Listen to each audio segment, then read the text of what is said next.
La dernière fois, on avait fait un partage sur la foi. Là, aujourd'hui, on va parler de la suite parce que je trouvais que c'était bien vaste comme sujet. Et donc, je vais faire juste un petit récapitulatif de vite fait en fait de ce que j'avais dit la dernière fois pour tous ceux qui sont arrivés en cours de route et qui n'ont pas pu avoir le partage de la dernière fois. Donc, la dernière fois, on avait parlé de la grâce qui nous était faite euh, dans Éphésiens 2, versets 8 et 9. Car c'est par la grâce que vous êtes sauvés, par le moyen de la foi, et cela ne vient pas de vous. C'est le don de Dieu. Ce n'est point par les œuvres, afin que personne ne se glorifie. Donc effectivement, on a partagé sur le fait que nous ne sommes pas du tout méritants par rapport à la grâce que Dieu nous a fait. On a parlé aussi de la foi et des œuvres. On a vu que finalement, même si certains dissocient les deux, on s'est aperçu qu'en fait, la foi sans les œuvres, c'est ce que dit la Bible, hein, la foi est morte. Donc, on a vu que les œuvres, pour qu'elles soient efficaces, on va dire, pour le Seigneur, il faut qu'elles soient faites selon la foi, en fait. Hein. Donc, ce que ça nous explique là dans Éphésiens 2, c'est que la foi est indissociable de la grâce et puis des œuvres aussi après. Hein. On voit dans Jacques 1 que l'épreuve de la foi produit plein de choses. Elle produit la patience. On a énuméré un petit peu tout ce que ça pouvait produire en nous, en fait, et tout ce que ça produisait. Donc, la patience, la persévérance, la charité, toutes ces choses-là, en fait, c'est ce qui caractérise la personnalité de Jésus lui-même, en fait. Donc, c'est important que dans les épreuves, on puisse garder la foi en ce qui nous est dit dans la parole de Dieu, parce que la parole de Dieu, on sait que c'est la vérité. Et voilà, on est obligé de passer par les épreuves. Donc là, ce partage-là aujourd'hui va permettre de comprendre, de finaliser un petit peu le partage de la dernière fois et de comprendre vraiment en profondeur à quel point, finalement, même si on ne les veut pas, on a besoin des épreuves. Et, et puis que c'est aussi une grâce de Dieu, en fait, ces épreuves-là. Donc voilà, donc la dernière fois, je m'étais arrêtée à Éphésiens 4, verset 7, où il nous disait justement, mais à chacun de nous, la grâce a été donnée selon la mesure du don de Christ. Donc on avait vu un petit peu que chacun a reçu la même dose de foi, chacun a reçu la même mesure. Dieu n'est pas un Dieu qui privilégie certains de ses enfants plutôt que d'autres. C'est vraiment un désir pour lui que chacun puisse développer ce qu'il a donné, prévu en fait à chacun de ses enfants. En fait, Jésus, par son sacrifice, il nous a dit qu'il a tout dominé, quoi. Il a dit lui-même avant de rendre l'esprit, tout est accompli. Donc en fait, il a tout accompli de ce qui devait être fait, c'est-à-dire il a tout mis sous sa domination, voilà, tout mis sous ses pieds. Donc en fait, cette domination qu'il a exercée en fait sur le monde, sur les ténèbres, sur l'enfer, sur les esprits démoniaques, etc., sur tout ça, et bien en fait, nous qui l'avons accepté, il nous l'a légué. Il nous a légué en fait cet héritage. Notre héritage, c'est évidemment le royaume des cieux, mais c'est aussi tout ce qu'il a vaincu, en fait. Donc la maladie, les peurs, tout quoi, les tribulations diverses qu'on peut avoir dans notre vie, tout a été déjà vaincu par Jésus. Donc si on a accepté qu'il soit déjà le Seigneur de notre vie, et ben ça veut dire qu'on le laisse nous conduire en fait dans tout ça, et que c'est lui qu'on va laisser combattre à notre place finalement, parce que lui, il a déjà fait le travail, quoi. Donc on va voir ça un petit peu plus loin. Alors donc, dans Luc 17, versets 5 et 6, on voit que les apôtres, ils ont dit à Jésus,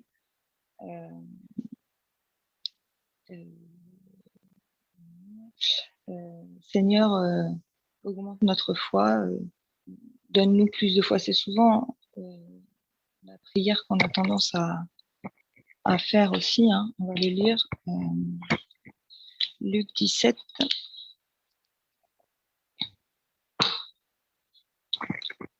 Je peux lire si tu veux, ma soeur. Ah oui, je veux bien.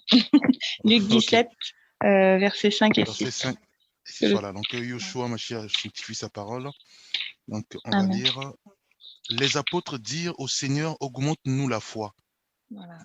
Et le Seigneur dit, si vous aviez de la foi comme un grain de sénévé, vous direz à ce sycomore, déracine-toi et plante-toi dans la mer, et il vous obéirait. Amen. Amen. Voilà, c'est ça en fait. Merci mon frère. Donc en fait, les apôtres eux-mêmes, ils ont fait cette prière. Nous, on a souvent aussi tendance dans nos prières à demander au Seigneur, Seigneur, augmente-nous la foi. J'ai besoin de plus de foi. Mais en fait, le Seigneur, il leur a répondu que s'ils avaient conscience, en fait, dans la réponse qu'il a donnée, le Seigneur Jésus, c'est si vous aviez conscience de la foi qui vous a été donnée, vous vous en serviriez, même pour déplacer les montagnes. Donc en fait, nous, le Seigneur, quand on lui demande plus de foi, en fait, c'est ce qu'il nous répond, quoi. Il répond, oui, mais moi, je vous ai déjà donné. Comment je peux vous donner ce que je vous ai déjà donné? C'est à vous de vous l'approprier pour que vous puissiez pleinement l'exercer dans votre combat spirituel et dans votre vie de tous les jours. En fait, il nous a donné sa parole, il nous a donné tout ce qu'il a vaincu, et puis sa parole, c'est pas seulement le livre qu'on lit tous les jours, c'est sa parole en tant qu'homme quand il est venu. Et donc voilà, c'est quelque chose de sûr, quoi. Donc si on croit en ce qu'il a fait, on croit en sa parole. Et si on croit en sa parole, il faut qu'on soit persuadé. Et ça s'appelle la foi. Qu'il agit et que c'est lui, en fait, qui nous donne la puissance par la foi. C'est cette grâce imméritée qu'il nous a accordée, puisque nous, en tant que pécheurs, on ne méritait rien du tout, à part aller en enfer. Et lui, il a choisi, en fait, qu'on n'aille pas en enfer, et il a choisi justement de nous faire confiance et de nous donner cette mesure de foi. Donc à nous, à chacun, en fait, de nous l'approprier pour pouvoir l'utiliser. Et en fait, dans sa réponse, le Seigneur Jésus, ce qu'il veut dire, c'est que peu importe l'épreuve qu'on a devant nous, tout est accompli déjà. Donc, lorsqu'on prend conscience de cette grâce qui nous est faite, que nous possédons, et c'est dans l'humilité qu'on peut laisser le Seigneur conduire toutes choses, en fait. Voilà. Donc, la Bible, elle dit que, même Jésus dit un peu plus loin dans Luc 17, il dit nous sommes des serviteurs inutiles. Il faut que nous disions, en fait, nous, quand on a une épreuve, on prie le Seigneur, non pas pour avoir plus de foi, mais pour le laisser justement faire ce qu'il a à faire en nous. Et puis, il dit à ses disciples, dites, nous sommes des serviteurs inutiles, nous avons fait ce que nous devions faire, c'est-à-dire prier. Voilà.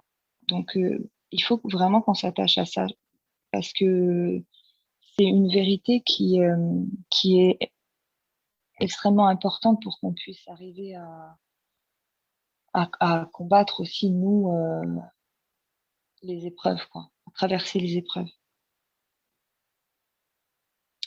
Donc en fait, voilà, gardons à l'esprit qu'il a déjà combattu pour nous.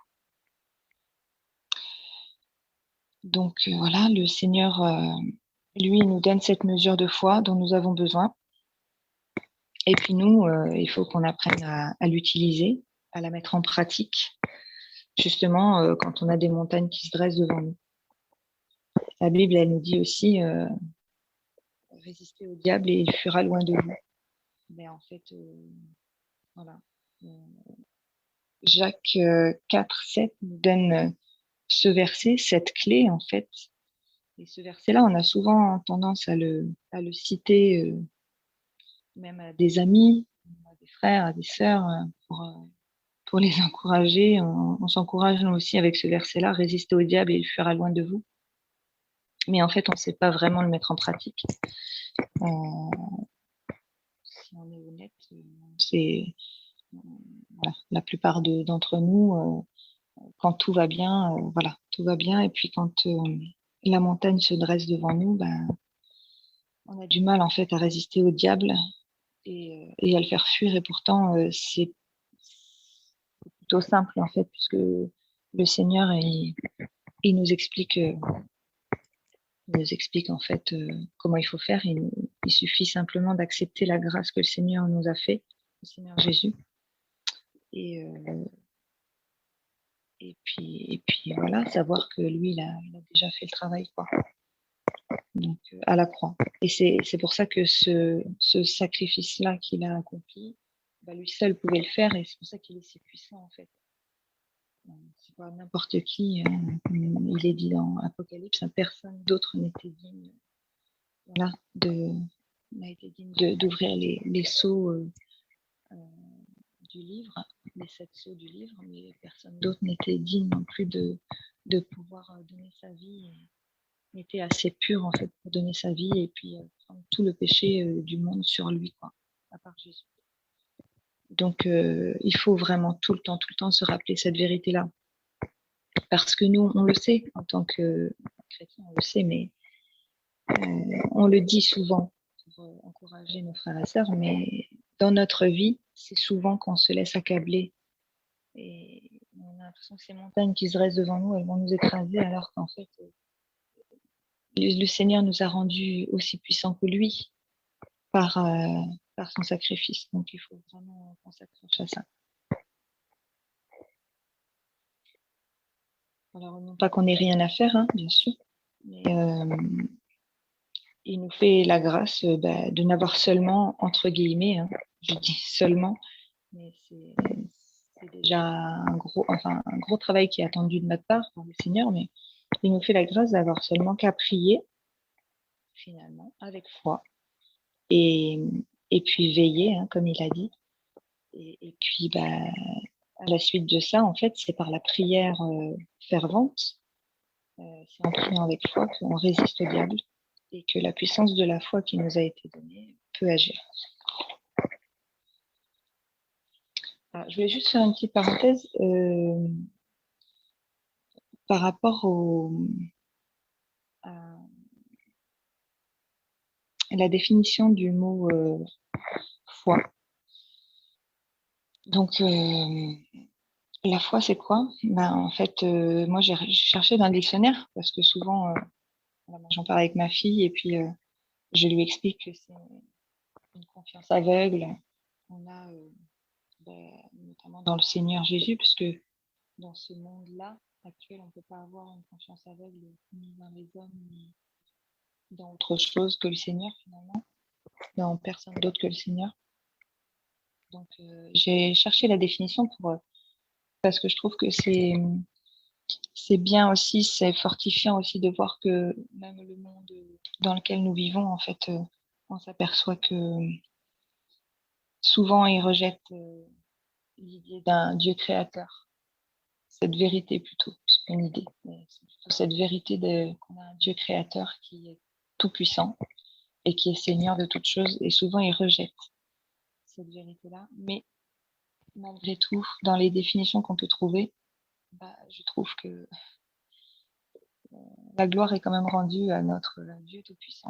Donc, quand on cherche la définition de la foi sur Google, par exemple, il nous est dit c'est une assurance donnée d'être fidèle à sa parole et d'accomplir exactement ce que l'on a promis. Donc, en fait, quelqu'un qui a la foi en nous, c'est qu'il peut être assuré qu'on est fidèle et qu'on va tenir notre parole, qu'on va accomplir exactement ce qu'on a dit qu'on allait faire, ce qu'on a promis. Et quoi de, je sais pas, quoi de plus vrai que de citer le Seigneur Jésus dans ce domaine-là, quoi. Voilà. Le seul qui vraiment est fidèle, c'est lui. Donc, je pense que la foi véritable, de toute façon, ne peut pas s'appliquer à quelqu'un d'autre qu'à lui. Et il nous est dit aussi dans Hébreux 11, la foi est une ferme assurance des choses qu'on espère. On avait vu ça la dernière fois. C'est ça, en fait. Qu'est-ce qu'on espère, nous? On espère retrouver notre Seigneur, on espère voir l'héritage qui nous a été promis, le royaume, la paix éternelle, toutes ces merveilles en fait, que le Seigneur a préparées pour nous. On espère manger à sa table aux noces de l'agneau, on espère voilà, toutes ces choses en fait qu'on espère fermement, c'est notre assurance en fait, c'est ça la foi. Voilà. Donc dans les combats, il ne faut pas hésiter à se rappeler toutes ces choses parce que la Bible, elle dit que si on ne se rappelle pas ces choses-là dans les moments difficiles, on n'a pas d'objectif, quoi. Voilà. Donc, c'est comme quand on a travaillé pendant 3 ans, 4 ans, on a fait des études et puis on a un examen final à passer, mais on a un oral, on est complètement, on a les jambes coupées par le trac et on se dit on va pas y aller. Il faut garder à l'esprit tout, ce pourquoi on a fait tout ce travail, en fait, tout ce temps qu'on a passé à travailler. Parce que si on n'a pas l'objectif en tête, c'est sûr qu'on lâche tout, quoi. En fait, l'être humain n'est pas assez par lui-même capable de tenir dans les épreuves difficiles. C'est pour ça que le Seigneur il nous donne la foi, justement. Il nous fait grâce de cette foi. Et on trouve aussi dans les définitions sur Wikipédia, je voudrais juste compléter un petit peu, la foi désigne étymologiquement le fait d'avoir confiance en quelque chose ou quelqu'un. En général, cela revient à juger authentique certains événements. La foi induit souvent une dévotion et des comportements censés traduire cette conviction. Voilà, là, pour moi, on parle de la Bible. Quelqu'un qui est vraiment, qui s'enracine dans la parole de Dieu, cette définition, elle lui colle à la peau, quoi. Donc, voilà. Bon, après, on trouve, par rapport au sens latin, au sens grec, effectivement, c'est engagement durable, c'est ce que ça veut dire. Et puis moi, je vous encourage vraiment à aller chercher vraiment sur Google ou dans les Bibles que vous pouvez avoir, dans plusieurs versions. Je vous encourage vraiment parce que voilà, c'est Dieu, quoi. On voit la main du Seigneur, même dans les gens qui sont censés être neutres, ceux qui font les dictionnaires, ceux qui parlent de choses finalement qui connaissent pas, mais peut-être qui connaissent pas vraiment. Peut-être c'est des gens qui n'ont pas connu encore la grâce de Dieu, mais ils écrivent quand même dans ces définitions-là la grâce de Dieu qui est présente. Voilà. Donc, sincèrement, je pense que c'est très fortifiant d'aller chercher, d'aller gratter un petit peu comme ça. Et, c'est pas du temps de perdu parce que ça vient vraiment euh, compléter le travail qu'on peut faire, le travail de recherche qu'on peut faire avec la Bible. Et voilà, donc ça c'est une petite parenthèse. Donc je voulais revenir à ce que je disais tout à l'heure, dans Luc 21, Jésus nous disait à ses disciples, et je pense qu'on peut tout à fait le prendre pour nous, surtout dans ces temps difficiles. Jésus il nous dit veillez et priez euh, en tout temps, en fait. Et, et du coup, je trouve que c'est en lien direct avec la parabole des 10 vierges, puisque dans cette parabole-là, en fait, je ne sais pas si on a le temps de la lire, mon frère, dans Matthieu 25, la parabole des 10 vierges. Oui, bien sûr, ma sœur. Matthieu 25. Ouais. Hop, c'est parti.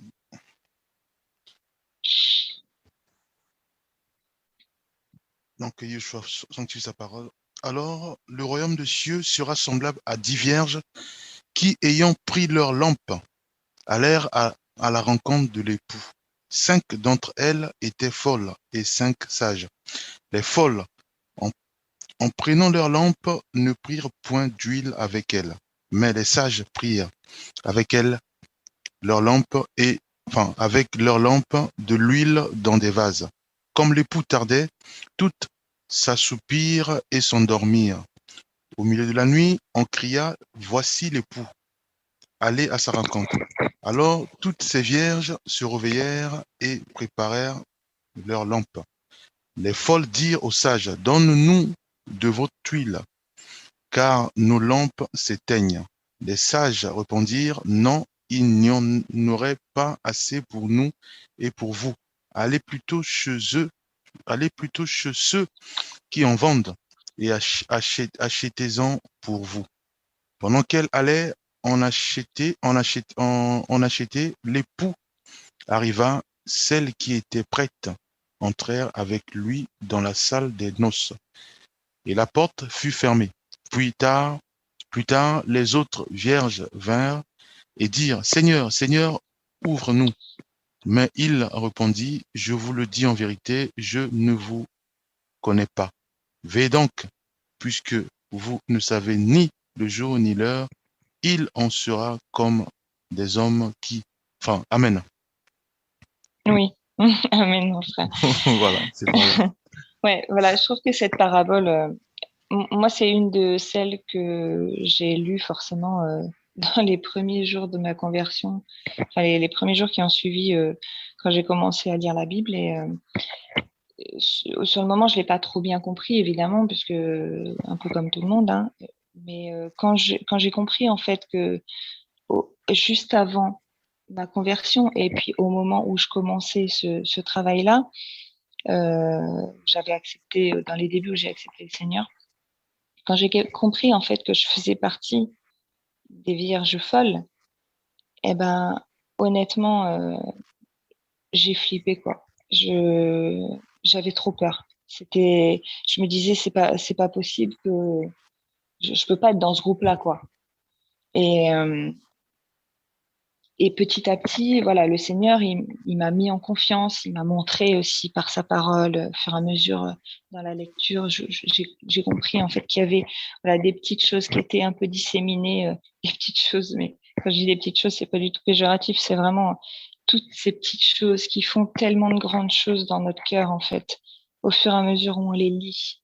C'est tout est lié en fait. C'est ce que je voulais dire la dernière fois quand j'ai commencé en commençant à étudier un petit peu, en demandant au Seigneur de me montrer par rapport à ce thème de partage, j'ai plein d'autres thèmes qui me sont arrivés parce que tout est lié en fait. La foi est liée à la grâce, c'est lié à la patience, c'est lié à la bénédiction, c'est lié alors à l'épreuve, évidemment, mais enfin tellement de choses, quoi.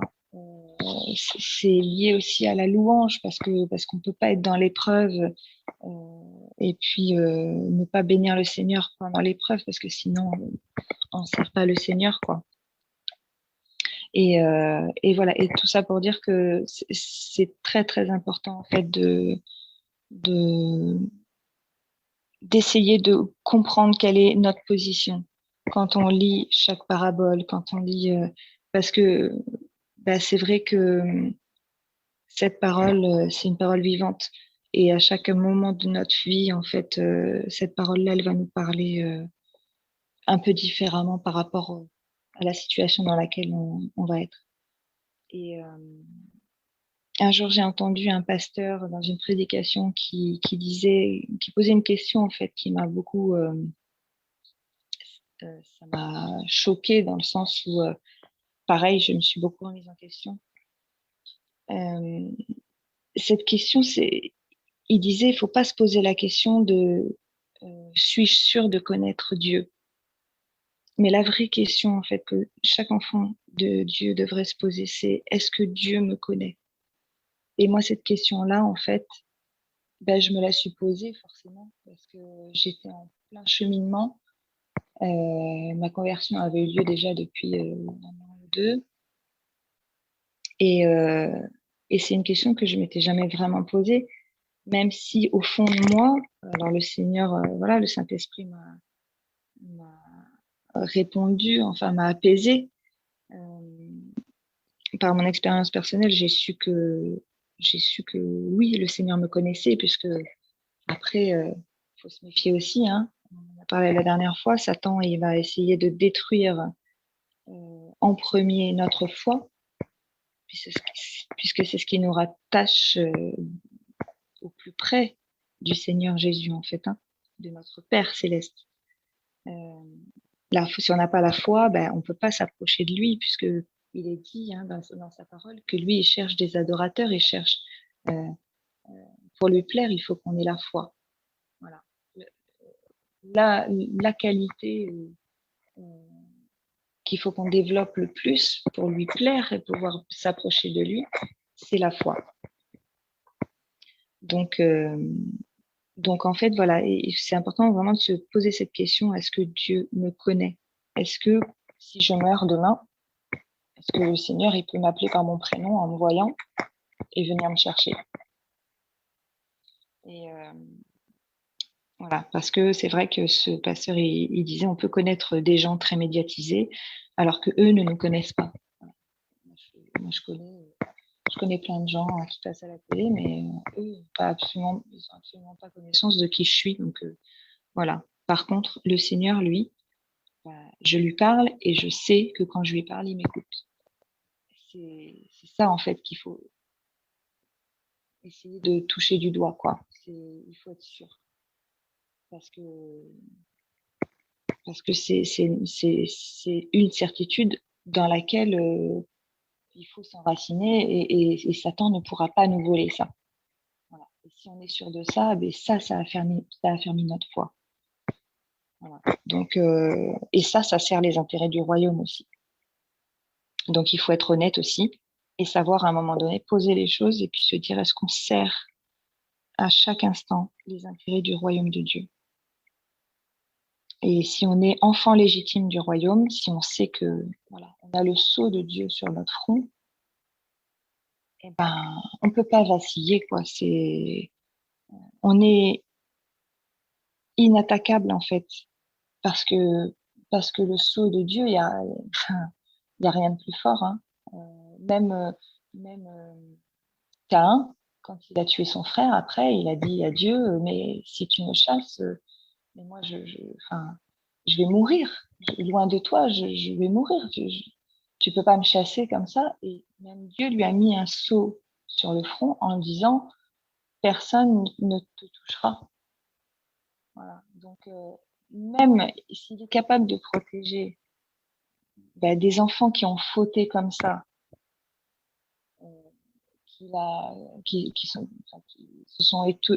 ont accepté d'être éloignés du Seigneur, eh ben, à combien plus forte raison, nous, on va être marqués de ce sceau et Satan ne pourra pas nous toucher, en fait.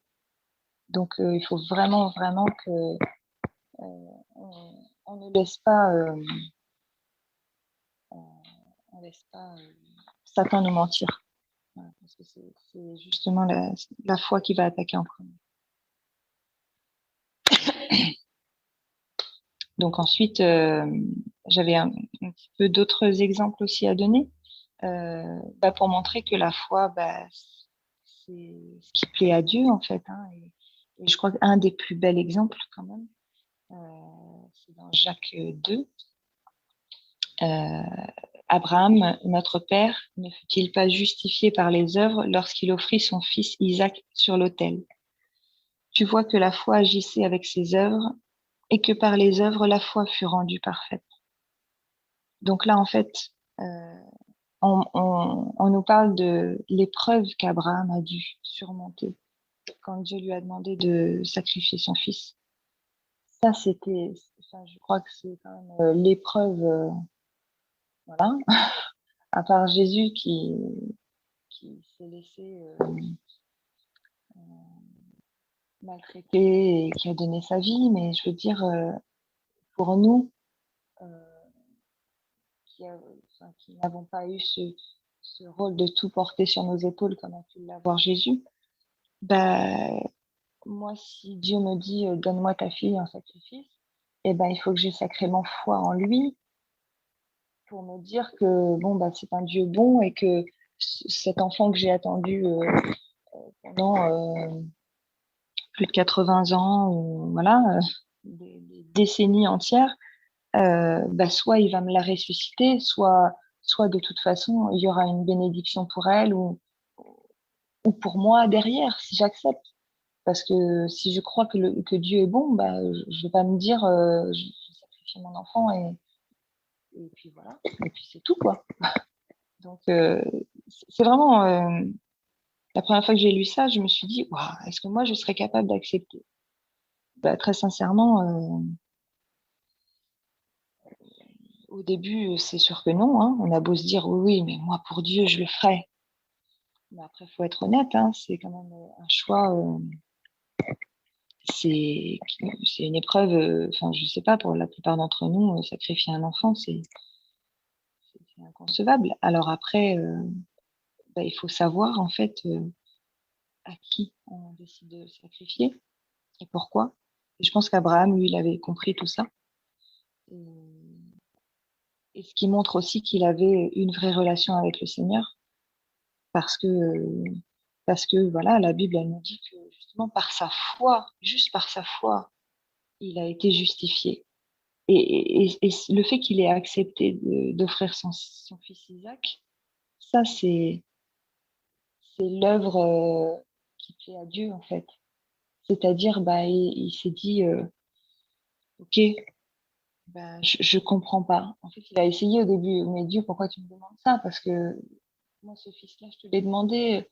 Bon, évidemment, il n'a pas eu de réponse. Hein. On a toujours tendance à faire ça aussi. Hein. Seigneur, mais pourquoi? Pourquoi? Et en fait, moi, tout à fait humblement, j'ai appris il n'y a pas très longtemps que tant qu'on reste bloqué sur les pourquoi Seigneur, on n'a pas de réponse en fait. Le Seigneur ne montre pas pourquoi. Parce qu'on n'a pas besoin de savoir pourquoi en fait. Lui, il sait. Il sait qu'il faut qu'on passe par cette épreuve-là. Et chaque épreuve, elle vient éprouver notre foi un peu plus. Et il y a un domaine particulièrement dans lequel je demandais au Seigneur d'être libéré, en fait. C'était la colère pendant très longtemps.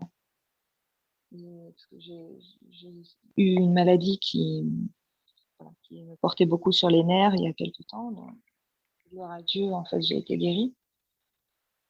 Et à la suite de cette guérison, j'avais encore cette tendance à être colérique. Et pendant des mois, j'ai demandé au Seigneur, en fait, qui m'aide à me débarrasser de ça. Et finalement, j'avais des épreuves, mais j'avais pas compris que ces épreuves-là, tant que j'arrivais pas à sortir victorieuse et à pas me mettre en colère, et ben, OK, le Seigneur, je demandais pardon à chaque fois en sortant, parce que ça mettait longtemps, à ce que, voilà, la colère s'apaise, et cetera. Et j'avais pas compris, en fait, que tant que j'avais pas compris que les épreuves, elles me servaient simplement à avancer pour que je me débarrasse de ça, à faire des progrès petit à petit. Tant que j'avais pas compris ça, en fait, j'allais avoir d'autres épreuves. Et c'est ce qui s'est passé, en fait. À chaque fois, j'avais d'autres épreuves sur la colère. Je me retrouvais dans des situations où c'était à moi, en fait, de, de me tourner vers le Seigneur et dire, ah, voilà, Seigneur, je ne veux pas me mettre en colère, mais c'est ta paix qui va me guérir. Et ça, pendant des mois, je l'ai pas compris. Et puis, un jour, par un songe que mon mari a fait, on en a discuté et ça m'a aidé à comprendre. Et petit à petit, vraiment, je dirais pas du jour au lendemain, mais pratiquement aussitôt, voilà, la foi s'est mise en action et les épreuves, je les voyais plus pareilles. En tout cas, dans ce domaine-là. Mais voilà, enfin, il faut se renouveler en permanence parce qu'après, il y a plein d'autres domaines où à chaque fois, on a l'impression que c'est des montagnes qu'on peut pas surmonter. Et puis, alors qu'en fait, il suffit à chaque fois d'activer sa foi et de mettre toute sa foi dans le Seigneur et de savoir que voilà, lui, il nous demande juste de prier, de veiller et puis de lui faire confiance. Voilà, voilà. Donc, du coup, on doit supporter les épreuves et sortir victorieux des circonstances dans lesquelles on se trouve pour que notre foi, elle soit parfaite, comme, comme Jacques dit dans le chapitre 2. Et puis aussi pouvoir laisser agir la bénédiction dans notre vie. Je crois que c'était mon mari qui m'avait dit un jour que derrière chaque épreuve, il y avait une bénédiction encore plus grande. Voilà. Et donc ça m'aide aussi à tenir parce que on connaît jamais les bénédictions qui nous attendent juste derrière les épreuves.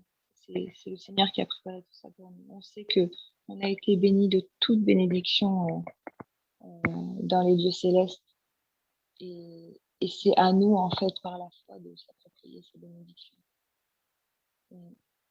Je donne quelquefois l'exemple à ma fille d'un jeu vidéo. Elle joue des fois au jeu Mario et Mario, lui, il doit attraper des petites pièces. Voilà. C'est comme si les bénédictions, en fait, au fur et à mesure où il saute les obstacles, il passe les obstacles, il attrape les pièces. Mais nous, en fait, c'est ça. Notre vie, c'est ça. On a des obstacles, mais par la foi, on prie, on veille, on jeûne s'il faut pour tenir bon, mais on tient ferme et on résiste pour éloigner Satan. Et pendant ce temps-là, le Seigneur, lui, il travaille avec ses anges. Il débloque les situations. Et c'est ça, en fait, qu'il faut comprendre. Je dis pas que c'est humblement que je dis ça parce que je le comprends et encore, je suis toujours dans l'apprentissage et la mise en application. Hein, donc, c'est pas encore automatique. Mais voilà, quelquefois, c'est plus ou moins long. Mais quand on comprend ça, en fait, on se dit que si on l'applique pas, on se flagelle tout seul, quoi. Parce que le Seigneur, lui, il a déjà tout prévu, ça pour nous. Voilà. Donc la foi, elle s'appuie vraiment sur la parole que Dieu nous donne pour notre vie. Et voilà, et Abraham, c'est vraiment l'épreuve suprême. ou à mon sens, je pense qu'il n'y a pas beaucoup d'entre nous qui arriveraient à sacrifier son propre enfant. Accepter en tout cas même de le sacrifier pour le Seigneur. À moins d'être vraiment persuadé justement de cette bonté en fait qu'il y a derrière. Voilà. Donc, et puis dans cette partie-là, dans Genèse 22 justement, où c'est vraiment le paragraphe qui parle de cette épreuve qu'Abraham a dû supporter. Dieu lui a dit, je le jure par moi-même, parole de l'Éternel, parce que tu n'as pas refusé ton fils, ton unique, je te bénirai et je multiplierai ta postérité. Donc c'est là qu'on comprend vraiment que si on donne tout ce qu'on a, même le peu qu'on a, en fait, là pour Abraham c'était beaucoup parce que c'était son fils. Mais même le peu qu'on a, si on donne tout au Seigneur, il le multiplie. Quoi. C'est comme il a multiplié les pains avec un poisson et 3 pains, hein, je crois que c'était ça le repas du petit garçon, là, quand la foule était venue écouter Jésus. Il a multiplié tout ça. Il en restait 12 paniers pleines à la fin. Mais d'un poisson et 3 pains, il en a fait une multitude. Il a fait plus que nécessaire pour nourrir toute cette foule qui était là pour lui. Nous, en fait, c'est ça. Il faut qu'on accepte. C'est ça aussi, accepter que Jésus soit Seigneur de notre vie. C'est vraiment accepter de tout lui donner.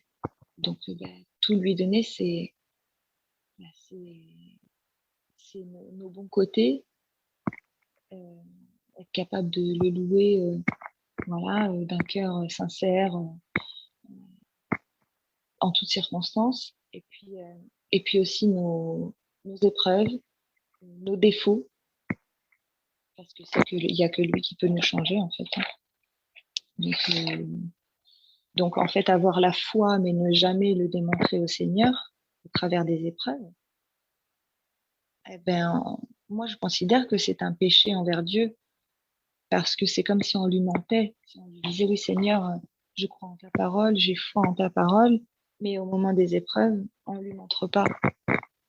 On n'accepte pas de lui remettre cette épreuve entre les mains, donc on n'accepte pas de croire que ce trait de caractère-là, un peu, je sais pas, peut-être caractériel, un peu lunatique, un peu soupolé, comme ça, ou ça c'est pas les choses du royaume en fait.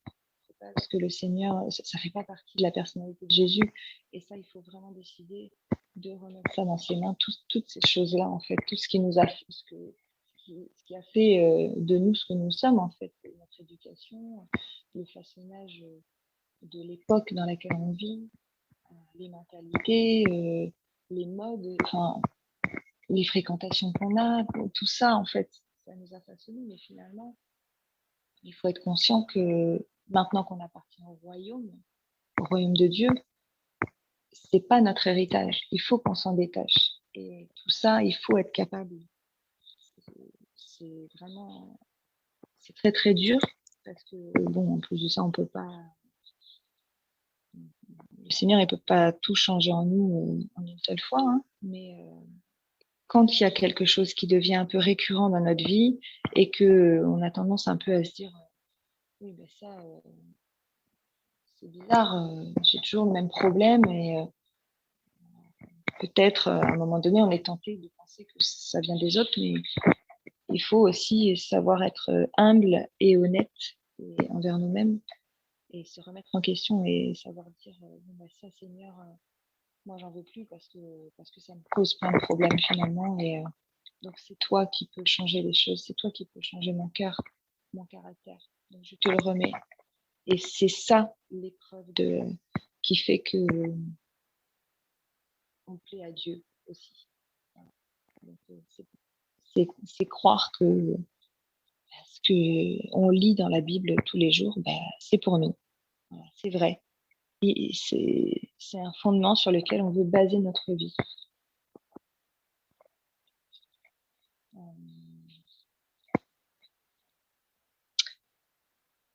Il y a aussi un passage qui me plaît beaucoup, justement, et qui m'aide quand je dois me séparer de quelque chose qui me colle un peu trop au train. C'est le passage dans Apocalypse 3, verset 18, qui dit afin que l'épreuve de votre foi, plus précieuse que l'or périssable, ait pour résultat la louange, la gloire et l'honneur lorsque Jésus-Christ apparaîtra. J'aime beaucoup ce passage parce que, en fait, déjà, on voit que oui, on n'attend pas les récompenses dans cette vie-là, hein, c'est sûr, mais, la Bible, elle nous promet plein de récompenses. Si on tient bon. Enfin, les premiers chapitres d'Apocalypse sont assez extraordinaires par rapport à toutes ces promesses. Moi, je trouve que j'aime les relire aussi parce que ça fortifie. Je me dis, voilà, ça m'aide aussi à imaginer ce qui nous attend là-haut, en fait. Et notre imagination, finalement, elle n'est pas assez grande. Mais ce verset-là, il nous est dit dans ce verset-là que, en fait, par l'épreuve de notre foi, quand notre foi est éprouvée pour, notre Père céleste, eh ben, c'est quand on sort victorieux d'une épreuve, c'est encore plus précieux que l'or qu'on peut avoir ici. Et pourtant, voilà, Dieu sait si l'or c'est considéré comme quelque chose de suprême en qualité de richesse, hein. Mais non, lui, ce qu'il voit, c'est que c'est l'épreuve de notre foi qui nous rend riches. Et,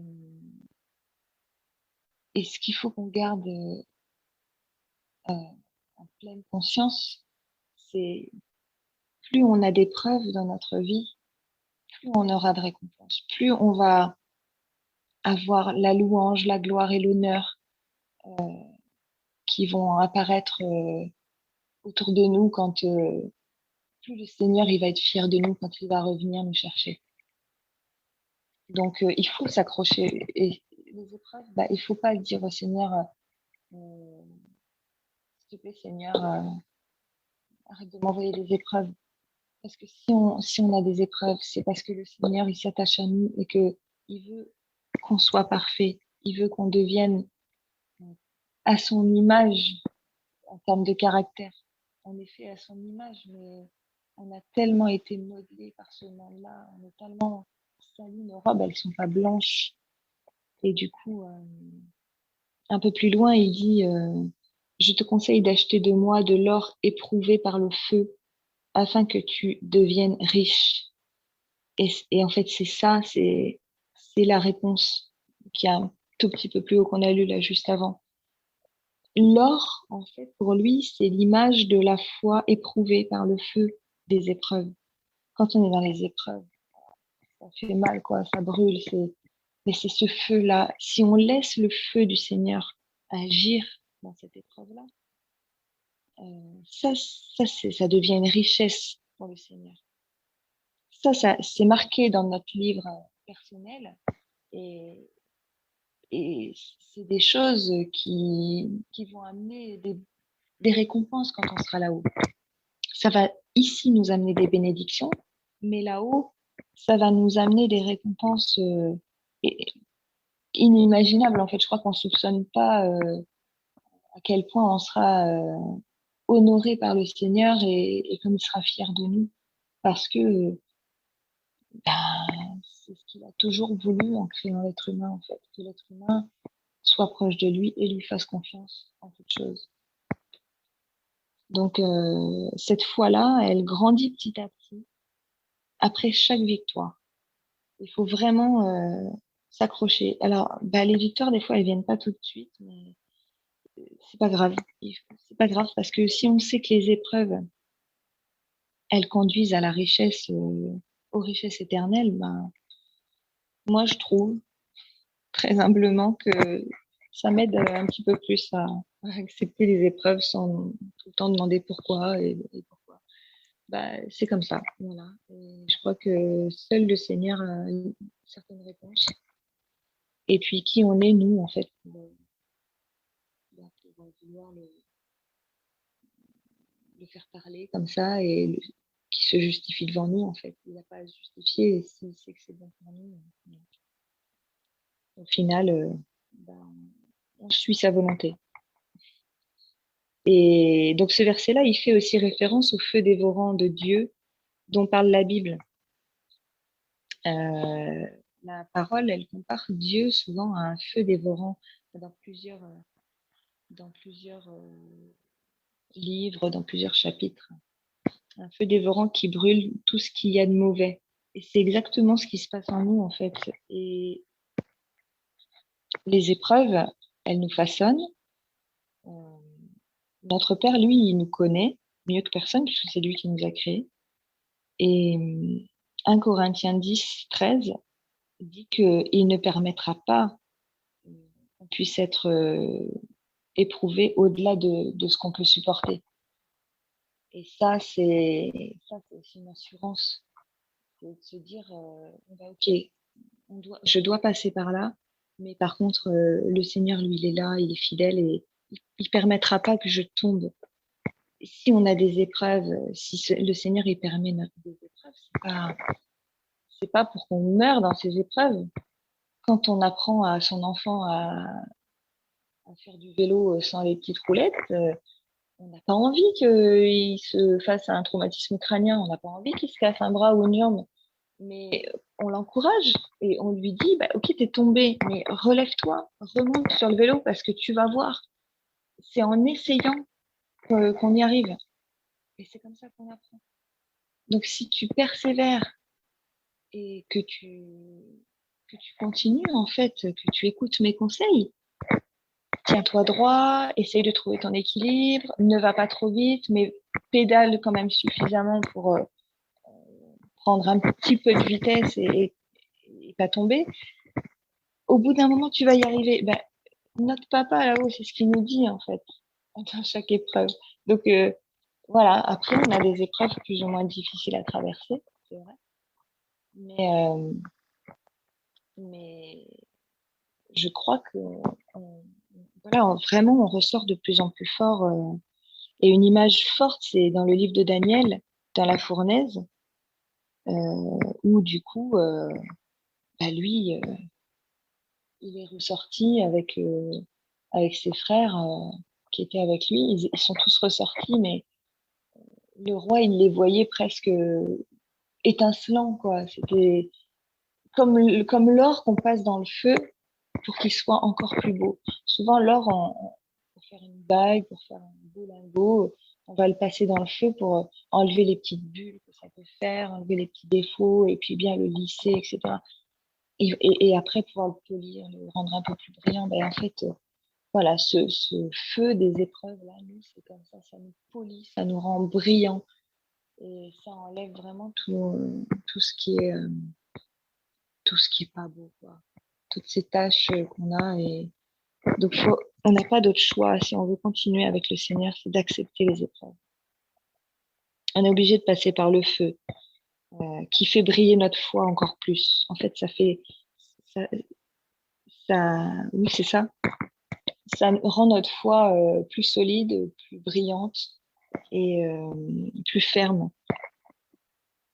Et voilà, ça nous libère de tout ce que notre condition de pécheur nous a collé sur le dos, en fait.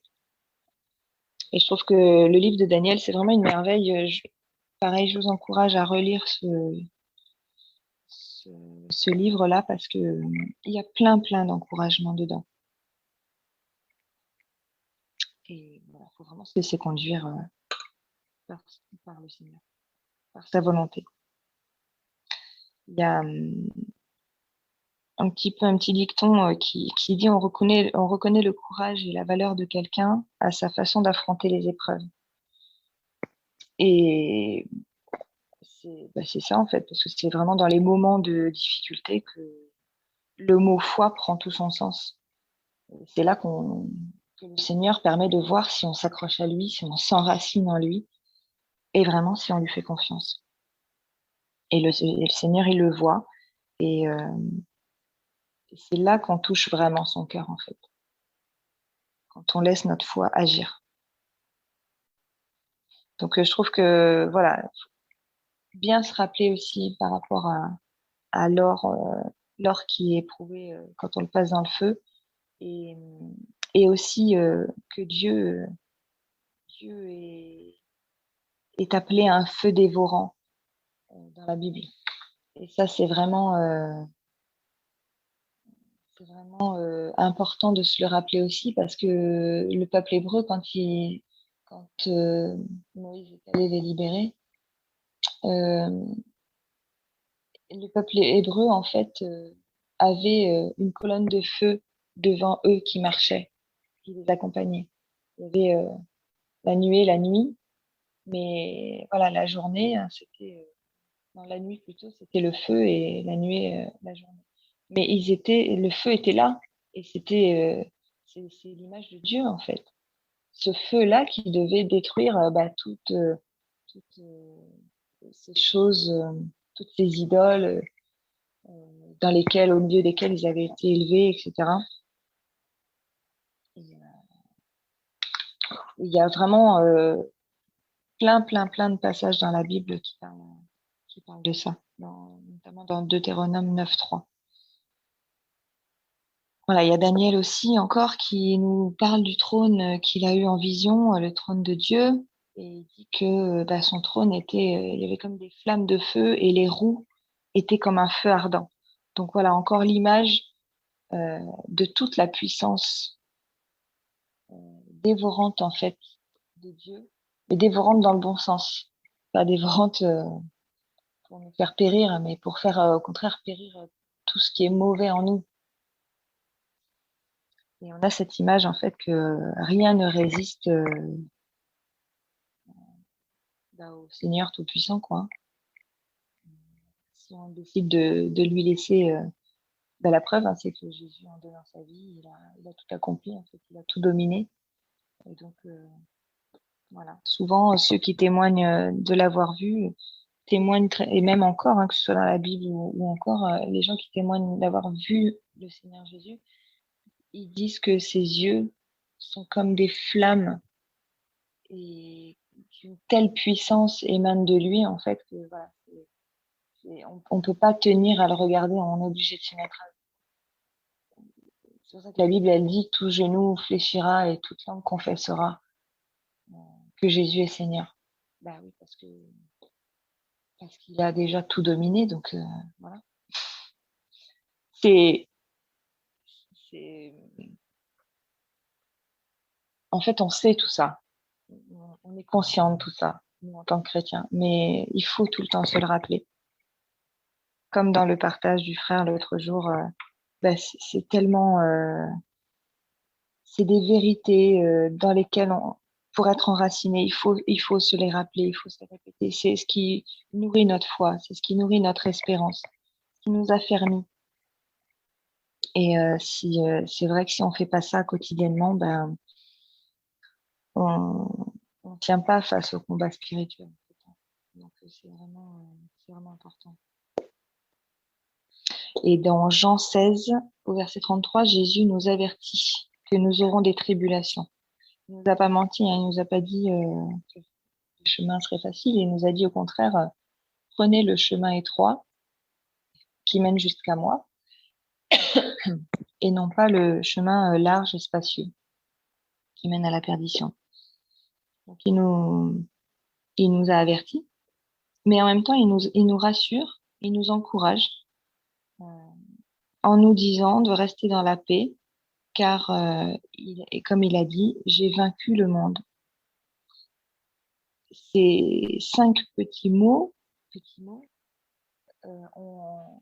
voilà, si on se le redit, ça chaque jour, Jésus, il a vaincu le monde, il a vaincu. Nous, on vit dans le monde. Il nous a dit, vous êtes dans le monde, mais vous n'êtes pas du monde. Parce que nous, on fait partie, on est assis dans les lieux célestes à côté de lui. Donc, on est dans le monde, on ne fait pas partie du monde. Voilà. C'est comme si on regardait en fait les choses un peu d'une certaine hauteur. parce que le Seigneur nous permet d'être au-dessus de toutes ces choses, comme lui, il est au-dessus de toutes ces choses. Donc ça, il faut se le rappeler aussi. Et puis c'est en restant justement dans la paix, si on a confiance en lui, on n'a pas besoin de lui demander sa paix tout le temps. Il faut le remercier pour tout ce qu'il nous donne. Il faut le remercier pour la grâce qu'il nous fait chaque jour, déjà d'être dans nos vies. Et puis, le remercier pour la paix qu'il met dans nos cœurs, parce que quand on a foi en lui, quand on a totale confiance en lui, ben on s'abandonne complètement. Et, et si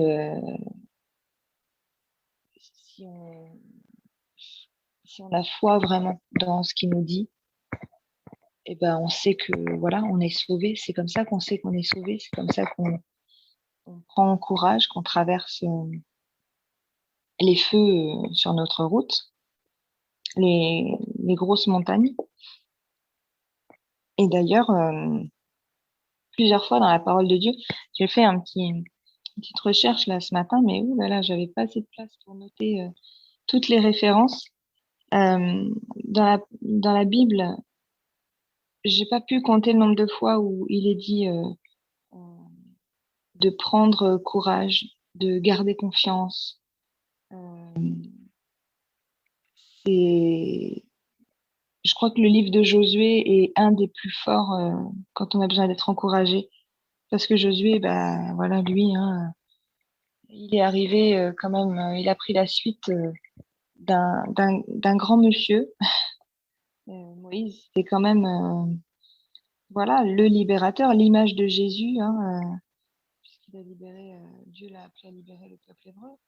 Et ben Josué, il est arrivé derrière, il n'avait pas une petite tâche non plus, hein, parce qu'il était chargé de permettre justement à ce peuple-là de prendre possession. Et ça doit nous parler, ça aussi. Parce que c'est pas anodin, en fait, qu'on nous parle de Moïse qui libère et Josué, après, qui, qui aide le peuple à prendre possession. Voilà. Josué, c'est... Alors, Moïse, c'était l'image de Jésus sauveur, mais Josué, c'est un peu pour moi l'image de Jésus Seigneur. Parce que si on prend possession de tout ce que le Seigneur il nous a légué par son sacrifice à la croix, mais c'est sûr qu'on est vainqueur, quoi.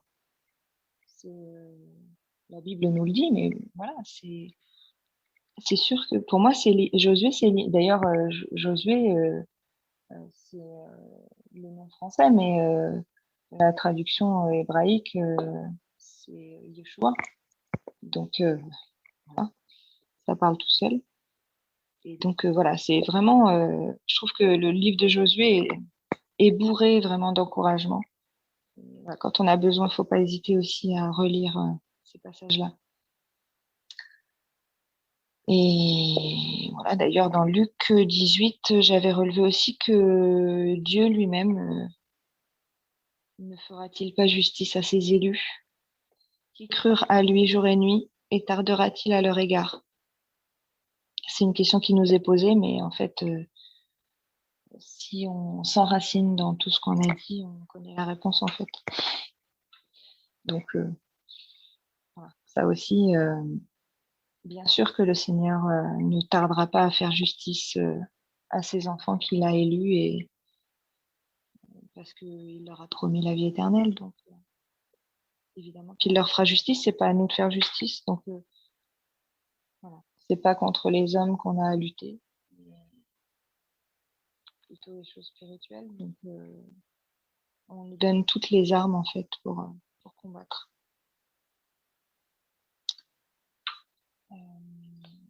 Voilà, je vais terminer avec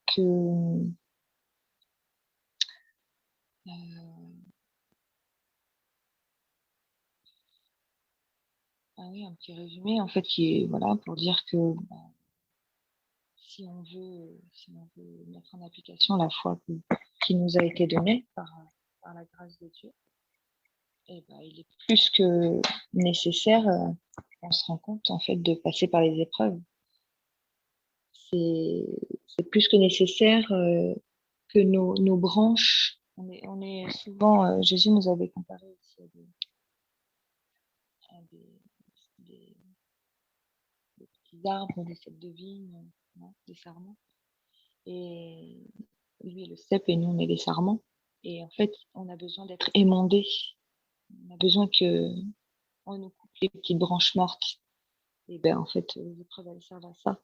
Parce que si un arbre, on lui coupe pas les petites branches mortes, il peut pas refleurir, redonner des feuilles et reporter du fruit après.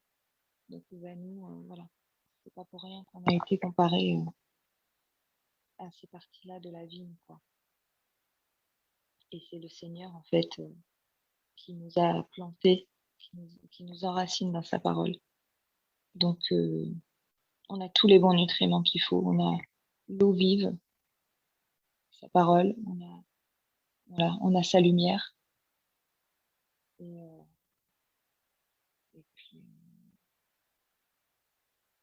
l'air, la liberté, en fait. Il nous a donné la liberté, il nous a rendu la liberté. Donc, on a tout ce qu'il faut pour bien grandir. Et puis, il faut le laisser nous émonder pour qu'on puisse porter du fruit après. Et puis, je crois qu'il faut garder à l'esprit aussi que le Seigneur, il nous connaît, chacun. Et puis, il sait de quoi on est capable. Il croit en chacun de nous et ce qu'il a planté en nous, en fait, il faut le laisser faire en nous le travail qu'il a planté en nous. Pour que ça puisse se révéler au reste du monde aussi. C'est notre rôle, hein. C'est notre rôle de faire briller sa lumière. Comme on a vu dans la parabole des vierges sages et des vierges folles, et ben, celles qui avaient assez d'huile, elles ont pu faire briller leur lampe. Et c'est l'image de la foi, la lumière. Et c'est vrai que j'aime bien, quand je parle de l'enlèvement avec ma fille, j'aime bien des fois lui dire que j'imagine que le Seigneur de là-haut, il voit notre foi qui brille, en fait. Il voit nos lampes qui sont allumées. Alors des fois, les lampes, la lumière baisse un petit peu. Mais voilà, c'est à nous de rajouter un peu d'huile aussi dedans. C'est à nous de veiller, de prier, de louer, de jeûner. Je trouve que dans la louange aussi, c'est là aussi qu'on peut recharger nos batteries. Donc, il ne faut pas hésiter à louer le Seigneur et c'est ce qui nous tient en fait dans sa présence, c'est ce qui nous aide à tenir bon, quoi, dans les difficultés. Il ne faut pas oublier aussi que ces lampes-là, elles vont servir en fait au grand réveil qui est annoncé par le Seigneur. Avant le retour de Jésus, il y a un grand réveil qui est annoncé partout dans le monde. Et je crois sincèrement que nos lampes, nos lumières, cette lumière que le Seigneur il a mis en nous, c'est ça qui va permettre aux inconvertis, aux incrédules en fait, d'être touchés. Et c'est ça aussi qui va faire le travail. Le Saint-Esprit, oui, il y aura une grande vague, c'est certain, puisque rien ne se fait sans l'Esprit de Dieu non plus. Mais nous, on va avoir un rôle prépondérant, c'est de garder nos lampes bien brillantes pour que les gens voient toutes ces lumières en fait. Il faut absolument que ces gens voient la différence dans notre vie parce que sinon, qu'est-ce qu'ils vont avoir envie de venir chercher? Et il faut pas il faut pas les rendre envieux, mais il faut vraiment leur donner envie d'avoir ce qu'on a aussi. Et plus notre foi sera active, plus notre lampe sera remplie d'huile et plus notre lumière va briller. Et je pense que ça, le Seigneur, il le voit. C'est ce qui fera aussi que comme il a dit, quand je reviendrai, trouverai-je encore la foi sur terre. Et je pense que il faut garder ça en tête aussi parce que voilà, le Seigneur, son retour approche très très très vite. Et il faut qu'on soit conscient de tout ça, quoi. Donc voilà, pour conclure, revêtons-nous de Christ et rappelons-nous que l'épreuve de la foi va produire, alors on l'a vu, hein, la patience, l'humilité, sans laquelle Dieu ne peut pas agir dans notre vie, l'obéissance, la persévérance, la fidélité, la justice de Dieu, la crainte de Dieu aussi, le courage, la paix, la joie du Seigneur, toutes ces choses-là, en fait, qui représentent aussi, mais plein d'autres. Hein. Faudrait noter vraiment à chaque fois. La Bible, elle est là pour nous montrer la personnalité du Seigneur Jésus et voilà, toutes ces qualités-là, en fait, c'est l'épreuve de notre foi qui vont donner ces œuvres-là. Et ce sont ces œuvres-là qui sont liées à notre foi. Et c'est pas les œuvres humaines qui vont nous sauver. Ce sont ces œuvres-là qui nous permettent de garder notre salut. Donc, si on veut revêtir Christ, en premier, il faut activer sa foi. Il faut laisser le Seigneur agir. Et la Bible nous dit dans Jacques que toutes ces qualités-là, en fait, elles seront produites par l'épreuve de notre foi. Mais gardons à l'esprit aussi que on gardera la joie du Seigneur, même dans les difficultés, même dans les épreuves. Donc voilà, il faut tenir bon. Et puis les œuvres ici sur Terre, c'est ça en fait, c'est ce qu'on vient de citer.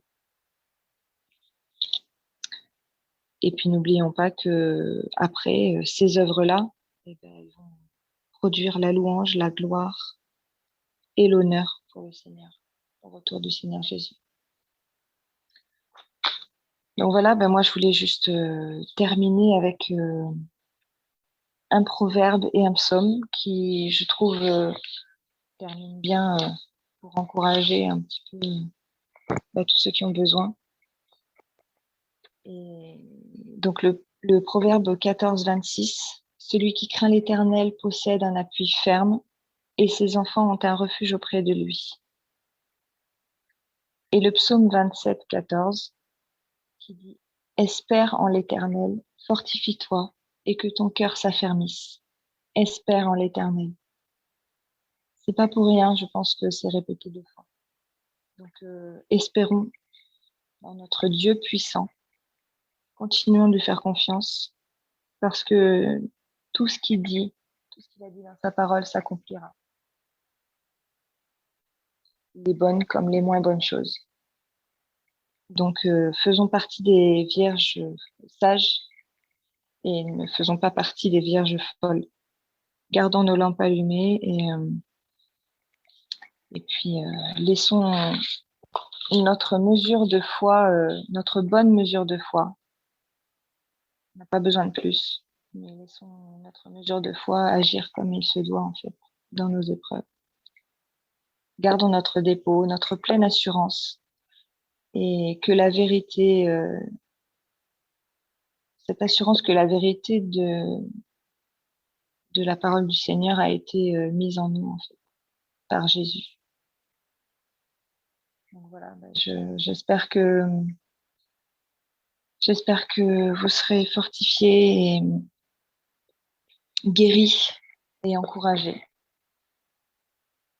Et que toute la gloire soit rendue au Seigneur Jésus. Merci.